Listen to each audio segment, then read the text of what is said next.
Voilà, Dominique Méreuse, président de la Fédération française du LM depuis déjà maintenant une quinzaine d'années. Et c'est au moins, puisque je venais au salon de Blois bien avant, au moins le 20e salon de Blois. Et en réalité, on a appris hier que c'était le 33e salon qui se porte bien. Et cette année, grâce à une météo qui a été favorable, il y a eu pas mal d'affluence. Et d'autre part, quelques nouveautés et des nouveautés qui vont dans le sens de la politique de la fédération, qui est simplification et quelque chose qui soit léger, qui soit simple et qui revienne un petit peu aux sources. En effet, on a maintenant en neuf, on a pu voir au moins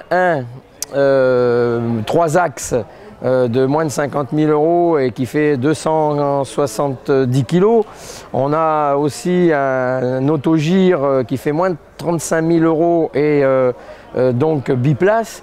Et on a les paramoteurs, de même que Air Création vient de proposer en nouveauté de nouveau un pendulaire monoplace.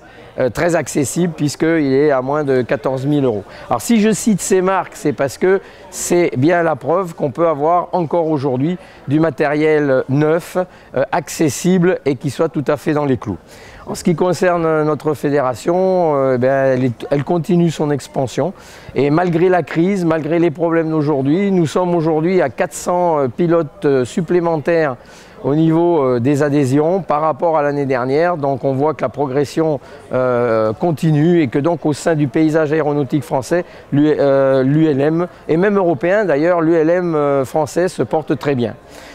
Le futur de la politique fédérale, c'est bien entendu de défendre bec et ongle au niveau européen et au niveau français cette réglementation que le monde entier nous envie, qui est basée sur la responsabilité individuelle, qui est un système déclaratif et basé sur la responsabilité individuelle.